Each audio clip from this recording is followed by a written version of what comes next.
WhatsApp കൂട്ടായ്മയുമായിട്ട് ബന്ധപ്പെട്ട വിഷയത്തിൽ K ഗോപാലകൃഷ്ണനെതിരെ അന്വേഷണം തുടരുകയാണ്. പോലീസാണ് IAS ഉദ്യോഗസ്ഥനായിട്ടുള്ള ഗോപാലകൃഷ്ണനെതിരെ പ്രാഥമിക അന്വേഷണം പ്രഖ്യാപിച്ചത്. നർക്കോട്ടിക്സ് സെൽ അസിസ്റ്റന്റ് കമ്മീഷണർക്കാണ് അന്വേഷണ ചുമതലയുള്ളത്. കൊല്ലം DCC ജനറൽ സെക്രട്ടറി നൽകിയ പരാതിയിലാണ് നടപടി. നേരത്തെ ഗോപാലകൃഷ്ണൻ നൽകിയ പരാതിയെ തുടർന്ന് സംഭവത്തിൽ പ്രാഥമിക അന്വേഷണം നടത്തിയിരുന്നു.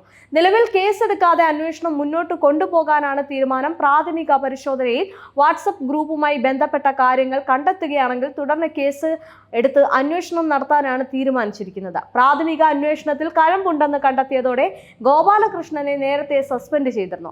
ഇതിന് പിന്നാലെ ഗോപാലകൃഷ്ണനെതിരെ കേസെടുക്കുമെന്ന് കഴിഞ്ഞ ദിവസം നിയമോപദേശം ലഭിച്ചിരുന്നു.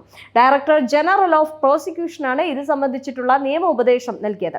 എങ്കിലും കേസെടുക്കുന്ന കാര്യത്തിൽ അവ്യക്തത നിലനിൽക്കുന്നുണ്ട്. ഈ സാഹചര്യത്തിൽ പ്രാഥമിക അന്വേഷണം നടത്തിയ ശേഷം കേസെടുക്കുമെന്ന തീരുമാനത്തിൽ എത്തിയത്. നേരത്തെ വിവാദവുമായിട്ട് ബന്ധപ്പെട്ട് തന്നെ കെ ഗോപാലകൃഷ്ണനെയും IAS ചേരിപ്പോരിൽ N പ്രശാന്തിനെയും ഒരേ സമയമാണ് സസ്പെൻഡ് ചെയ്തിരുന്നത്.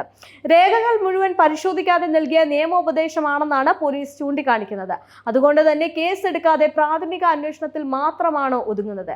വീണ്ടും നിയമോപദേശം തേടാനാണ് സാധ്യതയെന്നും പോലീസുമായി അടുത്ത വൃത്തങ്ങൾ സൂചിപ്പിച്ചു. സസ്പെൻഷൻ നേരിടുമ്പോൾ വ്യവസായ ഡയറക്ടർ പദവി വഹിക്കുകയായിരുന്നു കെ ഗോപാലകൃഷ്ണൻ. സംസ്ഥാനത്തെ ഉന്നത ഉദ്യോഗസ്ഥരെ ഉൾപ്പെടെ ചേർത്തുകൊണ്ടാണ് കെ ഗോപാലകൃഷ്ണൻ അഡ്മിനായി ഹിന്ദുക്കളുടെ മാത്രം IAS കൂട്ടായ്മ വാട്സപ്പിൽ തുടങ്ങിയത്. എന്നാൽ ഫോൺ ഹാക്ക് ചെയ്തതാണെന്നായിരുന്നു ഗോപാലകൃഷ്ണന്റെ വാദം. എന്നാൽ ഇതൊക്കെയും ആദ്യഘട്ടത്തിൽ തന്നെ തള്ളിപ്പോയിരുന്നു. വാർത്ത പുറത്തു വന്നതിന് പിന്നാലെ പ്രതിപക്ഷം ഉൾപ്പെടെ സർക്കാരിനെതിരെ ആഞ്ഞടിച്ചിരുന്നു. സംസ്ഥാനത്തെ IAS ഉദ്യോഗസ്ഥരെ സർക്കാർ കയറൂരി വിട്ടിരിക്കുകയാണെന്നാണ്, നിയന്ത്രിക്കാൻ സാധിക്കുന്നില്ല എന്നും വിമർശനം ഉയർന്നിരുന്നു.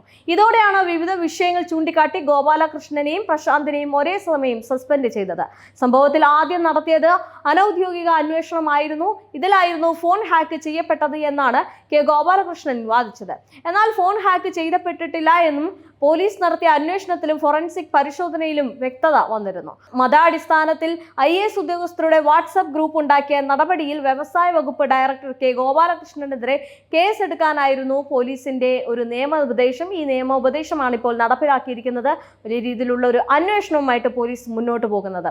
പോലീസ് രേഖകൾ മുഴുവൻ പരിശോധിക്കാതെയാണ് ഇപ്പോഴത്തെ നിയമോപദേശം എന്ന നിലപാടാണ് പോലീസിൻ്റെത്.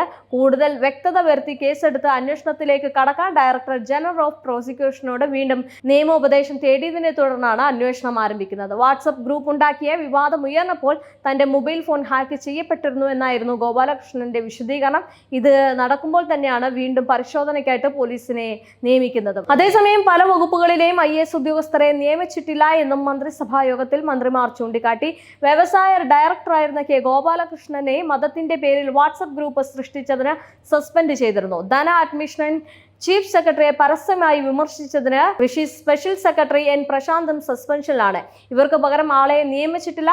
കെ ഗോപാലകൃഷ്ണൻ ഉന്നതി CEO സ്ഥാനത്ത് നിന്നും മാറി വ്യവസായ ഡയറക്ടറായി ചുമതലയേറ്റപ്പോൾ ഉന്നതിയിൽ പകരം ആളെ നിയമിച്ചിരുന്നില്ല. പട്ടികജാതി പട്ടികവർഗ വികസന ഡയറക്ടറായി ശ്രീധന്യ സുരേഷിനെ നിയമിച്ചെങ്കിലും ഇവർക്ക് ഉന്നതിയുടെ ചുമതല കൈമാറിയിരുന്നില്ല. ഇതടക്കമുള്ള ചുമതലകൾ ഒഴിഞ്ഞുകിടക്കുന്നത് പ്രവർത്തനങ്ങൾ തടസ്സപ്പെടാൻ കാരണമായി. കെ ഗോപാലകൃഷ്ണന് പകരമായി വ്യവസായ ഡയറക്ടറായിട്ട് മിർ മുഹമ്മദ് അലിയെ നിയമിക്കാൻ സർക്കാർ തീരുമാനിച്ചിട്ടുണ്ട്. ഉന്നതി CEOയുടെ ചുമതല ശ്രീധന്യയ്ക്ക് നൽകും. അരുൺ S നായർ ശബരിമല ADMന്റെ ചുമതലയിലേക്ക് മാറിയതിനാൽ എൻട്രൻസ് കമ്മീഷണറുടെ ചുമതല സുധീറിനും IT കമ്മീഷന്റെ ചുമതല സന്ദീപ് കുമാറിനും താൽക്കാലികമായിട്ട് കൈമാറിയിട്ടുണ്ട്.